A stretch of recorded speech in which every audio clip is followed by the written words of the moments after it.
Bermaksud mengelabui petugas, seorang maling motor di Kota Padang, Sumatera Barat kejang-kejang dan pura-pura pingsan saat ditangkap oleh polisi. Tidak berhenti di situ, residivis kasus curanmor ini bahkan pura-pura kesurupan saat hendak diboyong ke kantor polisi.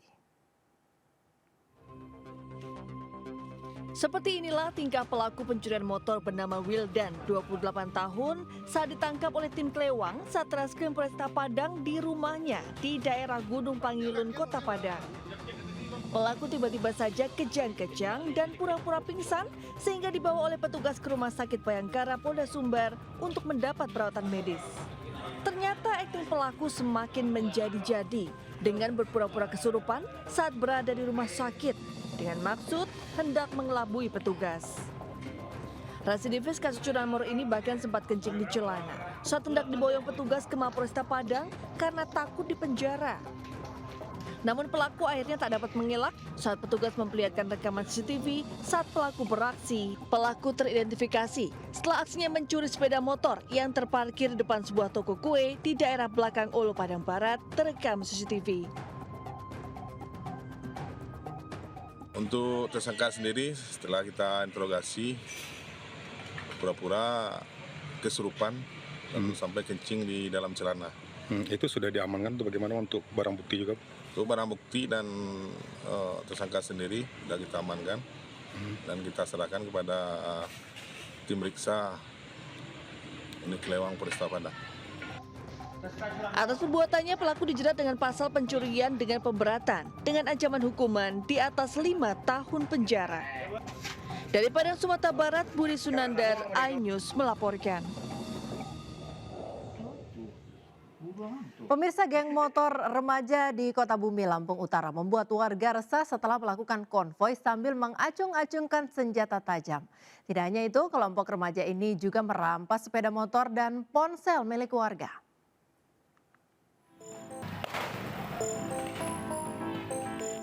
Ulah geng motor remaja Kota Bumi Lampung ini viral di media sosial. Pasalnya kelompok remaja ini konvoi sambil mengacung-acungkan senjata tajam. Tak hanya itu, konvoi diwarnai bakar petasan dan kembang api serta teriakan provokasi hendak menyerang lawan. Aksi konvoi dilakukan di Jalan Protokol Jenderal Sudirman, Jalan Lingkungan hingga gang perumahan. Kapolres Lampung Utara, AKBP Teddy Rakesna, membenarkan adanya konvoi geng motor bersenjata tajam itu. Polisi bahkan menerima laporan perampasan sepeda motor dan ponsel dengan terduga pelaku anggota geng motor tersebut. Barang bukti motor sudah ditemukan, sementara ponsel korban masih dicari.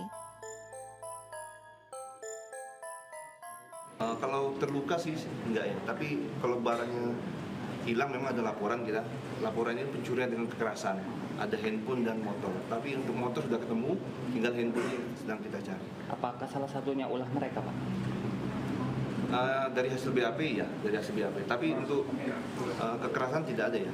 Hanya mengancam saya, tapi untuk luka tidak ada. Sudah kita amankan belum, Bang? Ya itu sudah kita teridentifikasi nama ya, tapi nanti akan kita pastikan setelah pembinaan ini. Sementara terkait kenakalan remaja ini, penjabat Bupati Lampung Utara Aswar Rodi akan segera memanggil camat, lurah, kades, dan dinas pendidikan untuk segera melakukan sosialisasi ke sekolah dan orang tua para murid untuk ekstra mengawasi perilaku anak-anak. Tentunya kami akan sangat mendukung langkah-langkah penegakan hukum yang dilakukan oleh Polres.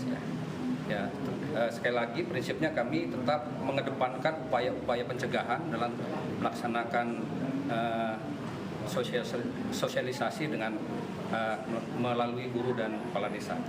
Apabila masih ada geng motor yang membuat keributan, penjabat bupati mendukung pihak kepolisian melakukan langkah hukum. Dari Lampung Utara, Lampung, Jimmy Irawan, iNews melaporkan.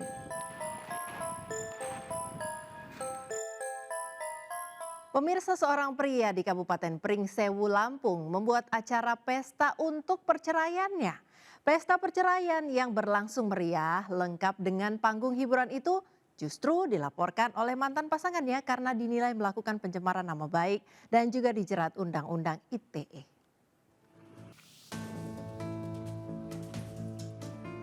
Acara pesta perceraian yang digelar seorang pria bernama Rian Maulana di Lampung menjadi pusat pembicaraan netizen di media sosial.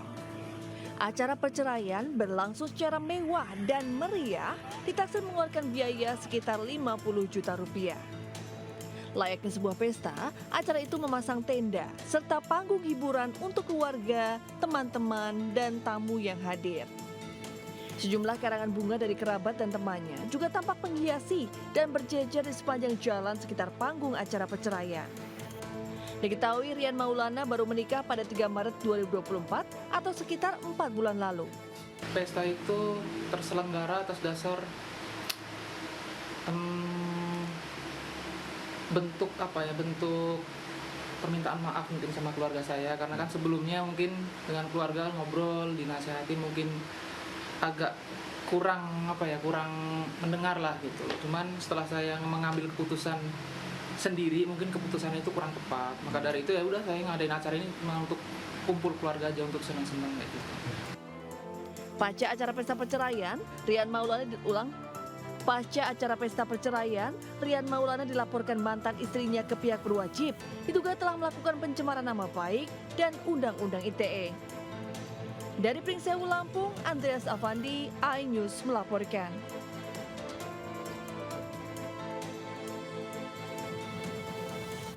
Pemirsa, kepanikan melanda sejumlah pedagang di pusat perbelanjaan ITC Mangga 2 setelah beredar isu adanya razia barang impor ilegal yang digelar oleh pihak Bea Cukai. Terkait hal ini, pihak manajemen ITC Mangga 2 membenarkan adanya razia yang menyasar distributor barang impor ilegal.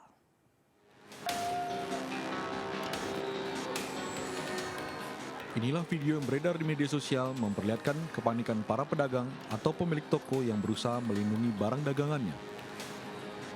Bahkan ada yang berusaha memasukkan lagi barang dagangan ke dalam toko hingga menutup lebih cepat penjualan pada hari ini. Kepanikan tersebut akibat beredar kabar adanya razia barang impor yang berlangsung di pusat perdagangan di Mangga 2. Namun kabar adanya razia tersebut langsung ditanggapi oleh Humas dari Pusat Perbelanjaan ITC Mangga 2 yang mengatakan bahwa isu razia barang impor itu tidaklah benar. Oke, isu razia yang telah beredar dari hari Senin sampai hari ini sebenarnya itu tidak ada razia sama sekali di ITC Mangga 2. Itu hanya kepanikan karyawan saja yang menjadikan kesalahpahaman di lapangan. Jadi ITC Mangga 2 aman-aman saja sih.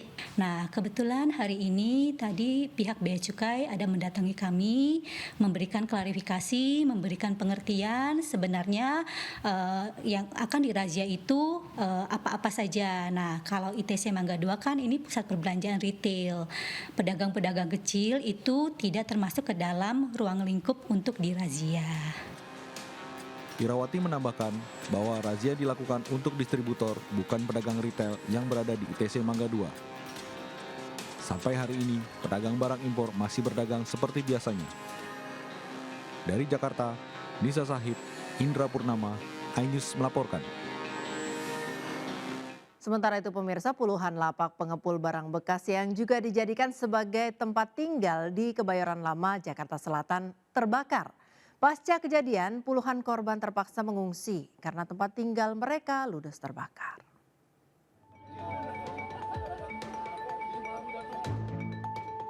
Kobaran api meludeskan puluhan lapak pengepul barang bekas yang juga dijadikan sebagai tempat tinggal di Jalan Subur, Pondok Pinang, Kebayoran Lama, Jakarta Selatan pada Rabu malam. Petugas pemadam sempat kesulitan memadamkan api. Banyaknya bahan mudah terbakar membuat api cepat merambat ke lapak-lapak lain yang berada di sebelahnya. Penyebab kebakaran belum diketahui secara pasti, namun diduga api pertama kali muncul dari korsleting listrik pada salah satu lapak.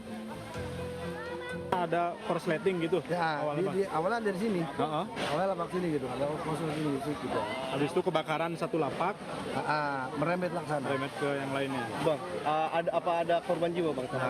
Belum ya. Ini belum diketahui. Tidak ada korban luka maupun jiwa dalam peristiwa kebakaran ini. Meski demikian, puluhan korban kebakaran terpaksa mengungsi karena tempat tinggal mereka ludes terbakar. Dari Jakarta, Rizky Falufi, iNews melaporkan.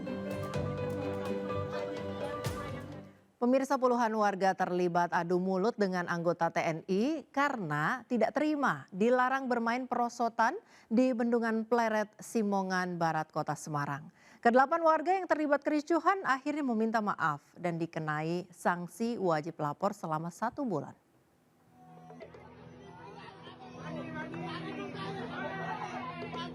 Dalam video yang beredar luas di media sosial ini, nampak warga tengah cekcok dengan anggota TNI. Pihak anggota TNI melarang digunakannya perosotan karena dianggap membahayakan keselamatan warga. Namun warga tak terima, bahkan warga beranggapan bermain perosotan di bendungan Pleret tidak melanggar hukum. Warga menuduh tindakan TNI hanya untuk mencari muka saja. Sebelumnya, bendungan Pleret viral karena banyak orang yang khususnya anak-anak bermain perosotan. Masyarakat pun banyak datang untuk sekedar menonton. Pemerintah daerah Kota Semarang menghimbau anak-anak untuk tetap waspada meski tidak melarangnya. Hingga kini, 8 warga yang terlibat kericuan akhirnya meminta maaf dan dikenakan sanksi wajib lapor selama 1 bulan. Sementara itu, wisata air gratis di Bendungan Pleret yang telah viral rencananya akan dilarang untuk digunakan sebagai wahana bermain karena sangat membahayakan.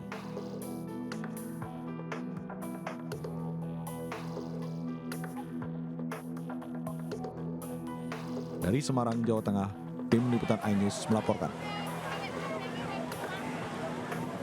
Puluhan hektar hutan jati di Desa Serading, Moyo Hilir terbakar hebat. Kebakaran hutan ini berlangsung sepanjang hari dan api terus menyebar hingga mendekati permukiman warga.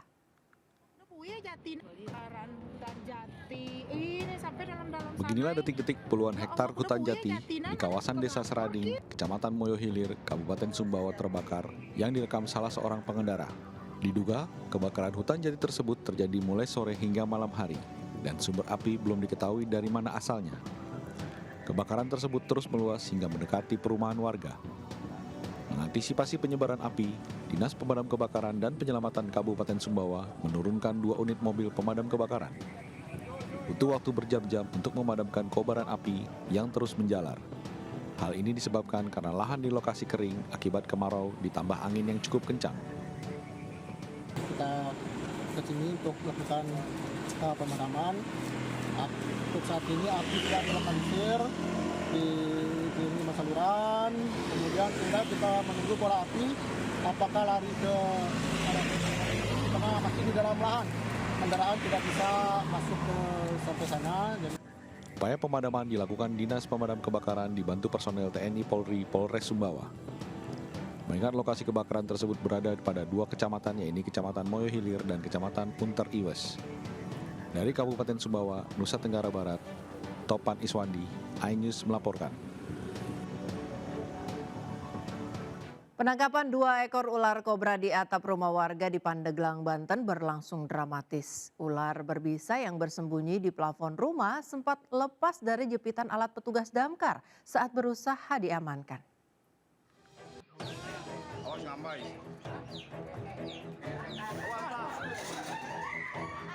Inilah detik-detik ular kobra yang melawan saat petugas damkar Kabupaten Pandeglang, Banten akan mengevakuasi ular kobra dari atap rumah seorang warga. Ular berjenis kobra Jawa atau ular senok ini diketahui telah bersembunyi sudah beberapa hari lamanya. Pemilik rumah sempat mengira hewan tersebut merupakan seekor tikus yang melintasi bagian dapur rumahnya hingga akhirnya memanggil petugas damkar untuk mengevakuasi hewan berbisa tersebut. Saya panik, saya lihat ada ular. Anak saya lihat di IG, lihat nomor itu telepon itu pegawai damkar. Saya hubungi dia, ya alhamdulillah datang. Ular tersebut, Bang. Untuk sementara kita dibawa ke pos dulu.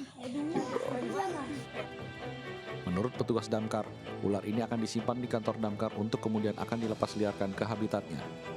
Sementara petugas masih mencari keberadaan ular lainnya yang kemungkinan masih berdiam di rumah tersebut.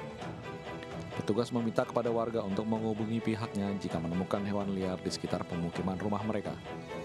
Dari Pandeglang, Banten, Iskandar Nasution, iNews melaporkan. Pemirsa, Presiden Joko Widodo melantik 3 wakil menteri baru Kabinet Indonesia Maju. Posisi wakil menteri yang dilantik Jokowi adalah Wakil Menteri Keuangan, Wakil Menteri Investasi, dan Wakil Menteri Pertanian.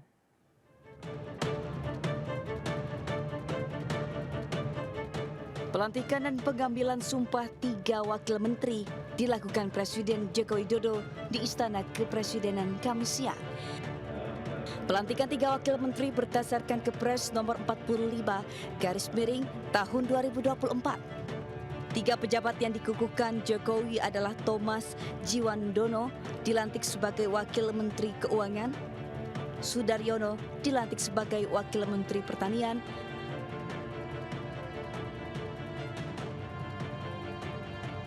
dan Yulio Tanjung sebagai Wakil Menteri Investasi. Ketiganya dilantik di tengah masa transisi kepemimpinan Presiden terpilih Prabowo Subianto.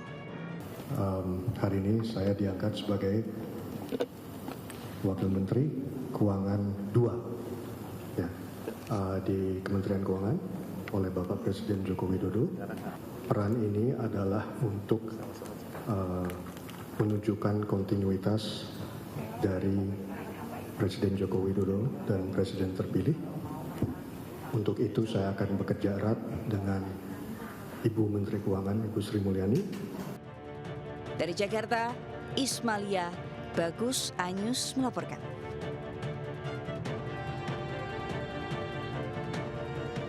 Wakil Presiden Ma'ruf Amin resmi membuka gelaran Gaikindo Indonesia International Auto Show GIAS 2024. Ma'ruf Amin menyampaikan kemajuan industri otomotif Indonesia yang telah mampu mengirim mobil produksi dalam negeri ke lebih dari 90 negara.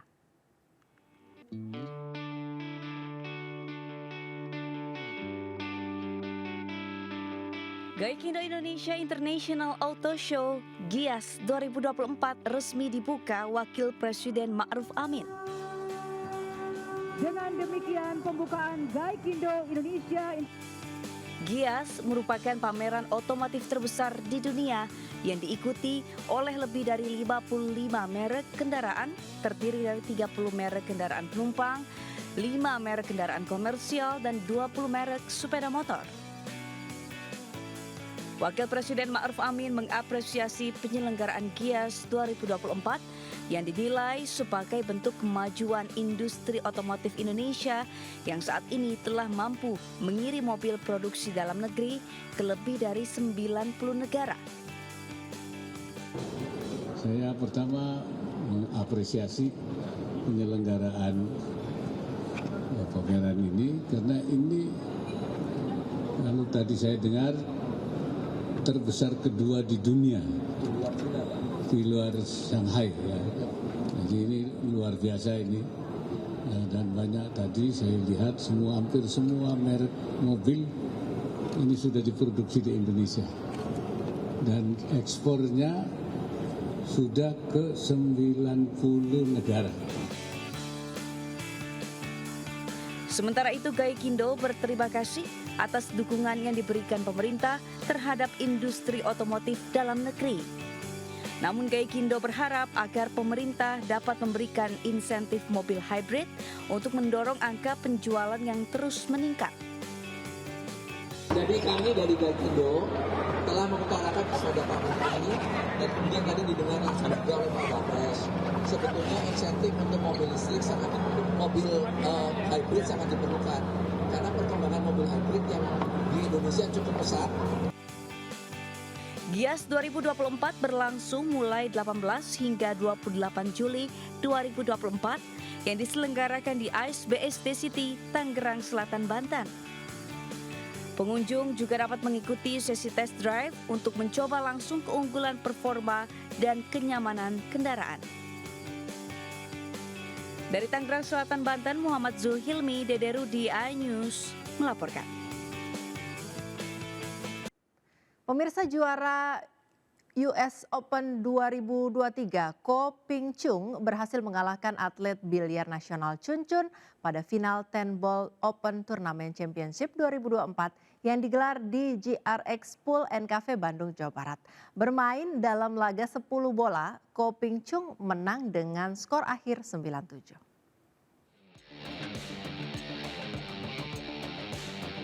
Ko Ping Chung akhirnya keluar sebagai juara 10 Ball Tournament Championship 2024 yang digelar di GRX Pool NKV Bandung, Jawa Barat. Pebiliar asal Taiwan ini berhasil mengalahkan Chun Chun, atlet biliar Indonesia di babak final. Dalam pertandingan yang dapat disaksikan di aplikasi RCTI Plus dan Vision Plus ini, Ko Pin Chung sudah unggul sejak awal. Hingga akhirnya mampu menutup laga dengan skor 9-7. I think final my opponent play very good. I hope next year I can win the World Netball Champion. Ukuran-ukuran yang di ini sesuai target, di mana ada salah satu pemain Indonesia dalam masuk final, dan itu sangat prestasi yang luar biasa. Sangat memuaskan dan membanggakan kita, karena yang dia tuntun lawan ini kan juara dunia US Open. Atas kemenangan ini, Ko Pin Chung yang pernah menjadi juara US Open 2023 berhak membawa pulang trofi juara dan hadiah senilai 120 juta rupiah. Dari Bandung, Jawa Barat, Sondi Agung, iNews melaporkan.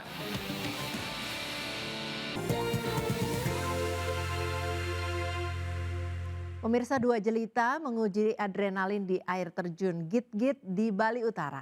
Tidak hanya mempersiapkan perlengkapan, tapi juga butuh mental dan fisik yang prima untuk mencoba adrenalin ini.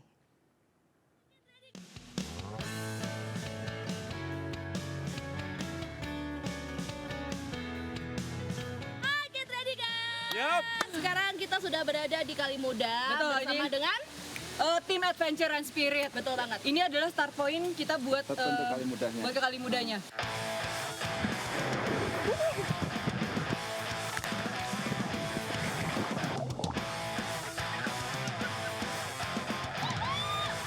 Iya, ini sih opening doang, Vin. Masih banyak tantangan lain di depan.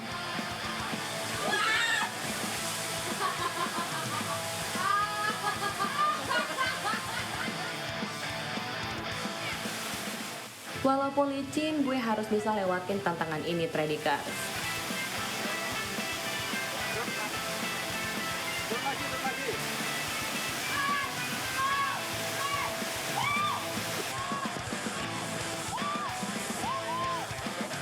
Giliran gue, Tradikers. Gue nggak boleh kalah sama Vina.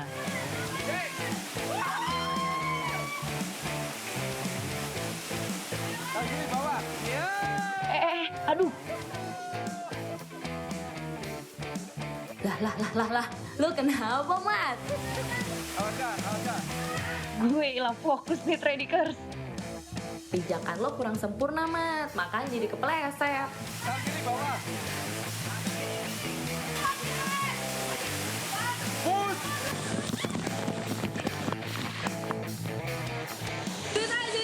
Tadi lo tuh di atas tuh gimana? Kayaknya tadi awal-awal main-main aja. Kenapa di setelah pertengahan lo oleng sampai bawah sih? Kayak di atas gue pede. Sampai bawah. Kok licin. Sampai akhirnya tembok pun buat jiwa.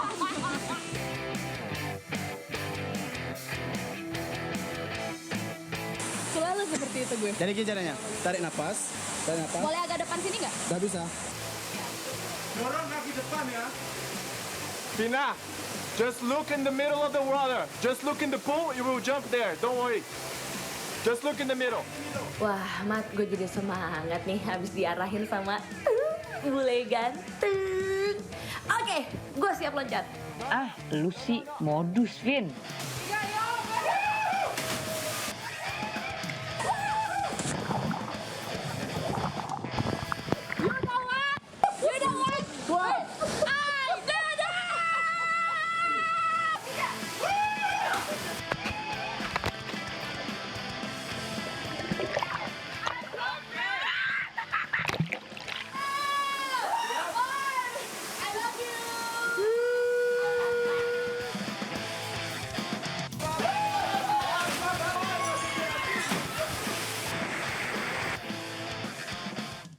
Berlibur sambil spearfishing di laut kawasan Pulau Burung Belitung, kita akan disajikan keindahan biota laut yang mempesona serta tampilan hamparan pasir putih nan memikat. Berikut liputannya.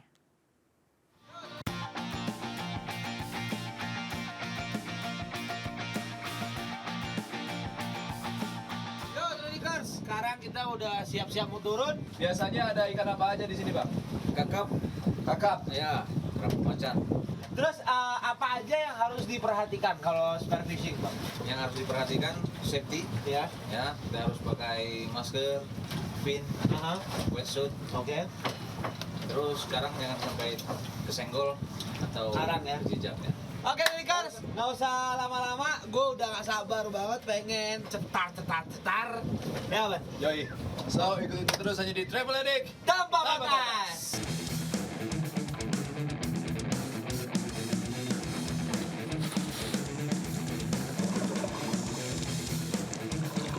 Widih, one shot, one kill. Gue dapat ikan pertama nih, Tradikers. Bentar, gue coba ambil dulu.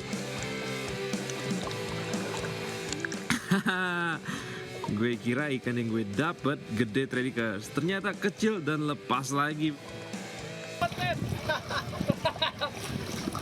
Tapi itu ikan boleh ditembak nggak? Boleh. Ikan yang mana? Boleh. I got it, bro. Oke, satu. Yaudah, gue coba cari lagi.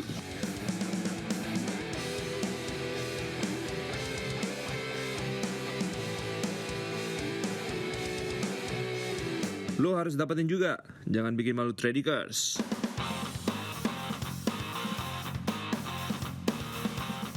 Iya, Bern, iya. Tapi gue gagal fokus nih, Bern. Karang-karang di laut sekitaran Pulau Lengkuas ini keren banget asli, Bern. Agak ngeri nembak, gue takut kena karang. Iya juga sih, Le. Nggak cuma karangnya, di sini juga banyak biota laut yang bagus banget. Bern, jangan gerak sama sekali. Gue lihat ada target tuh kayaknya tuh. Udah lah, Le. Gue mau ke kapal dulu. Capek, free dive terus dari tadi.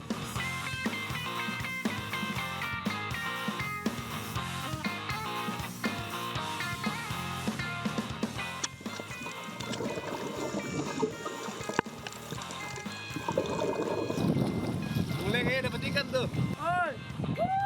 Wah, seru banget hari ini. Ya, Bang. Yoi, ini kita nggak sia-sia lah kita iya, turun. nggak sia-sia lah turun. Gua nggak boleh dapat satu, tapi teman-teman dapatnya banyak, men. Iya.